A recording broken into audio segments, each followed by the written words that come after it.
დღეს გელოდებათ არაჩვეულებრივი ინტერვიუ Flex-ის წლევანდელ ფინალისტებთან, რომლებიც ახლა მიდიან ამერიკაში და ჩვენ გვაქვს პატივი, რომ მათ გავესაუბროთ მათი გამოცდილების შესახებ. ორივენი არიან ჩვენი აკადემიის წევრები, ჩვენი მოსწავლეები, ნინი და მარიამი. მიხარია, რომ ამერიკაში წასვლის წინ დრო გამონახეს ჩვენთან სასაუბროდ. გოგონებო, ძალიან მოკლედ გაგვეცანით. მოგესალმებით, მე ვარ ნინი გიქოშვილი, ახალციხის ნომერ მე-5 საჯარო სკოლიდან, მე-10 კლასში.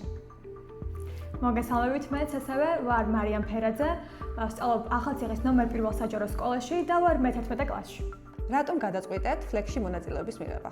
Flex პროგრამაში მონაწილეობის მიღება გადავწყვიტე 2018 წლიდან, უბრალოდ ოცნებად დავისახე, იმიტომ რომ ამ წელს პირველად შემხვდა Flex-ელის ვიდეო და მან მომცა мотиваცია, რომ ყოფილიყავი ის ახალგაზრდა, რომელიც ასევე გამოცდა ამერიკულ კულტურას, ვიქნებოდი, ასე ვთქვათ, სხვა კულტურის და საზოგადოების წევრი და ასევე აღმოაჩენდი ჩემს თავს სხვა კუთხით. მე ყოველთვის მინდოდა გამომეცადა ამერიკელი თინეიჯერის ცხოვრება როგორი იყო და ამერიკულ ჰაისკულში სწავლის სტილი. როგორც ვიცით, მე-9 კლასში ვერ გადახვედით. როგორ ფიქრობთ, რა იყო ამის მიზეზი? ალბათ დამარცხების მიზეზი ის იყო, რომ საკმარისი გამოცდილება არ მქონდა, არ ვიყავი მზად და ასევე ემოციებსაც ავყვევი.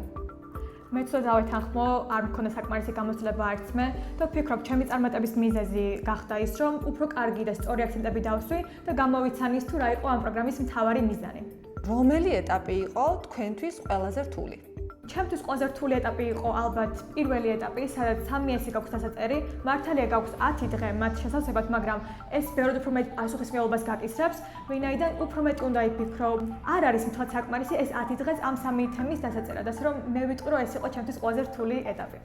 ჩემთვის ალბათ ყველაზე რთული იქნებოდა გასაუბრების ეტაპი, იმიტომ რომ ძალიან მოკლე დრო გაქვს იმისთვის, რომ შენი თავი მაქსიმალურად წარმოაჩინო. ყველაზე კარგი კითხვაა, რა რეაქცია გქონდათ, როცა დაგირეკეს?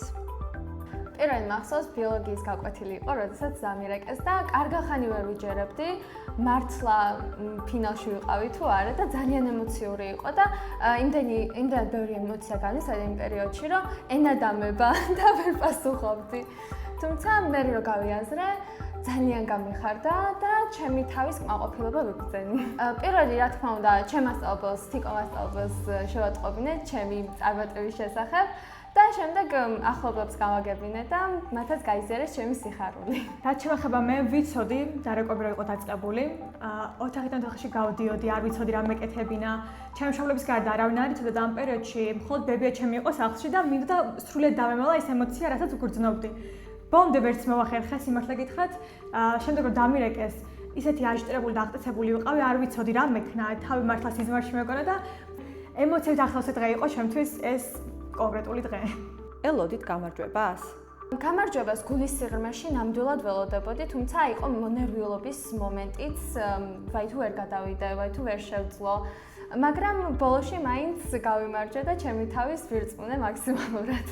მეც ასევე მჯეროდა გულის სიღრმეში, უბრალოდ იმედი მქონდა, ვერ ვიტყვი რომ მჯეროდა, მაგრამ არც მე დამეჯერებინა, რომ შემდეგ უფრო ცუდი და ესეთი გულის გასტეხი ემოცია არ მოყოლოდა ჩემი მხრიდან. თუმცა ბოლომდე რაღაცეთ მაინც რწმენა მქონდა, რომ ნეტა მეთქი გავიმარჯვე თქვა და იმეც არ კარგავდი. ეხლა უკვე ვიცით, რომ მიდიხართ ამერიკაში, რომელ შტატში მიდიხართ და რა იცით აი ამ კონკრეტული შტატის შესახებ? მე მოხვდი ვაშინგტონში, მის დედაქალაქ ოლიმპიაში. რაც ვიცი მის შესახებ არის ის, რომ აქვს ძალიან ლამაზი ბუნება, სრული სიმწვანეა, ხშირად წვიმს, ოღონდ არ არის კოპისპირული წვიმა და ვფიქრობ, რომ კარგად გავამკლავდები ამ გარემოს.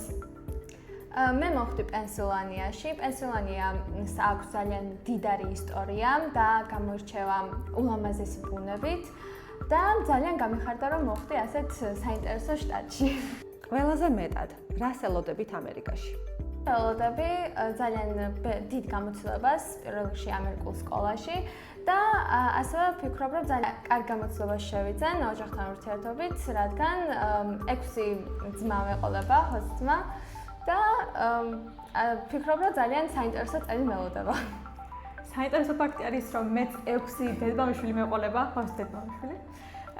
და ყველაზე მეტ ველოდები ალბათ იმას, რომ ერთად რომ შევიკრიბებით ხოლმე მადრიდების დღეს, ეს იქნება შობა, ახალი წელი თუ ასე შემდეგ, ვფიქრობ, რომ უფრო მრავალფეროვანი და კარგი, ასე ვთქვათ, დღეები გვექნება ერთად გასატარებელი და ამას ველოდები ყველაზე მეტად. და გარდა ამისა, ფილმებიდან გამომდინარე, ჩემი ოცნება რადგან იყო ამერიკული სკოლაში რომ მომხდრილიყავი, ალბათ ესეც საკმაოდ დიდი, ასე ვთქვათ, გამოცდილება იქნება ჩემთვის, სრულიად სხვა გამოცდილება და ამიტომაც ამასაც ველოდები მთელი გულით.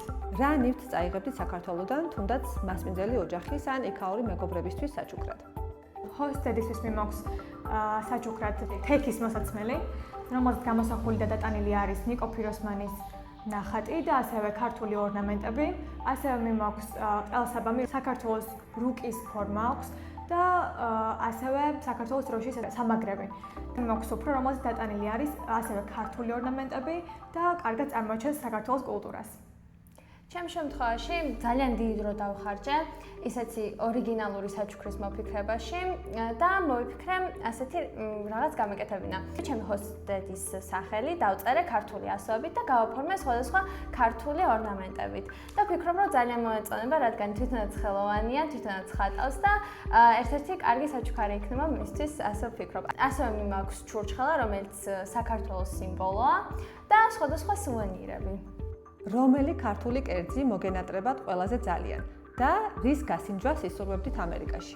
ალბათ ყველაზე მეტად ხაჭაპური და ხინკალი მოგვენატრება ჩემი აზრით და დაგემოვნებას რაც შეეხება ამერიკული კერძების, ვფიქრობ apple pie, რომელიც განსაკუთრებული დესერტია, ასე ვთქვათ, ამერიკაში და ყოველთვის მინდოდა მისი დაგემოვნება, აქაც რო ვიყავი.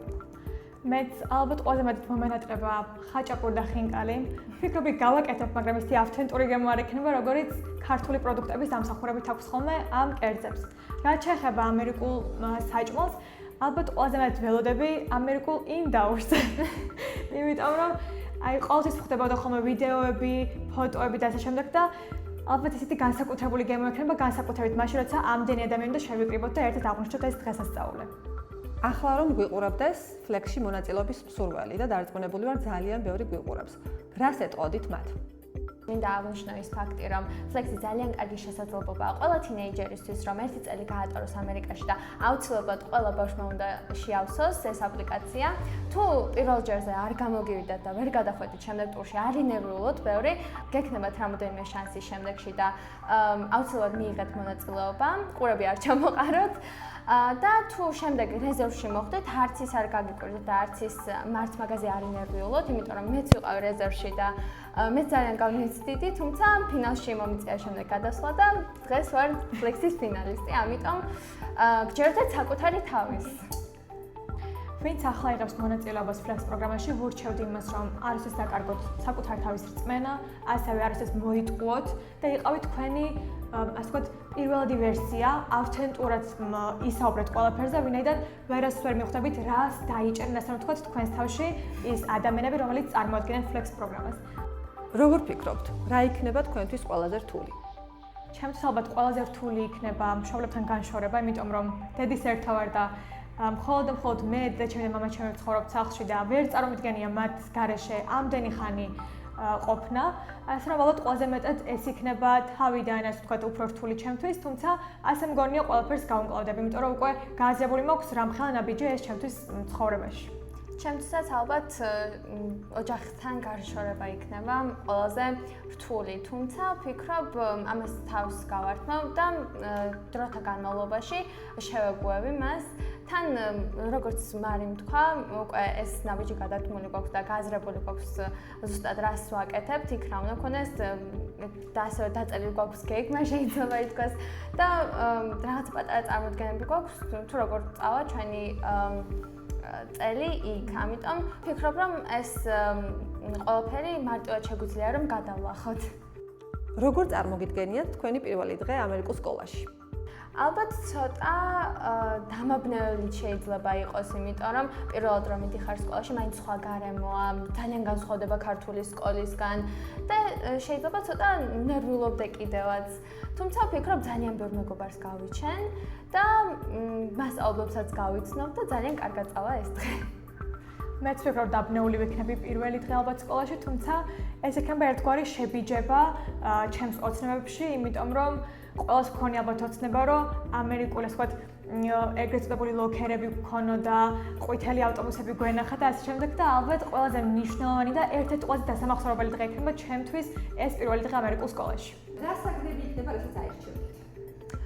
ალბათ მე სხვათა შორის ჩემს სკოლას უკვე შევედი საიტზე და ვნახე რომ აქვს ძალიან კარგი პროგრამა Performing Arts და ვფიქრობ რომ ერთ-ერთს ამ კლასს ავიღებ, იმიტომ რომ ძალიან მრავალფეროვანია და ბევრი სპექტაკლები აქვს როგორც ვიცი და drama clubs, ამიტომ ვფიქრობ მაგას ავიღებ.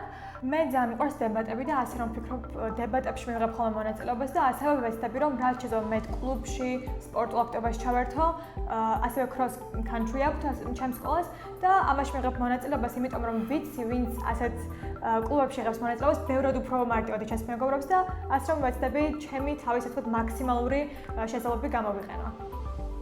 რა თვისებების განვითარება გინდათ ამ 1 წლის განმავლობაში?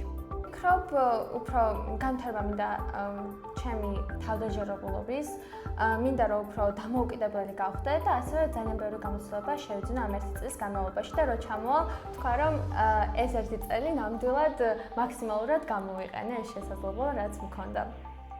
მეც მინდა უფრო თავდაჯერებული გავხდე, უფრო მეტად დამოუკიდებელი გავხდე, ჩემი თავის მაქსიმალური, ასე ვთქვათ, შესაძლებლობები გამოვიყენო, როგორც უკვე ვთქვი და მინდა რომ თქვა, როდესაც ჩამოვალ, რომ ეს წელი იყო ის წელი, რომელიც მართლა გარდამტეხი იყო ჩემს ცხოვრებაში და ამიტომაც ყველაფერს და ჩემს მაქსიმალურს ასე ვთქვათ, გამოვიყენებ და დავდებ. და ბოლო შეკითხვა. მზად ხართ? რა თქმა უნდა. აბსოლუტურად.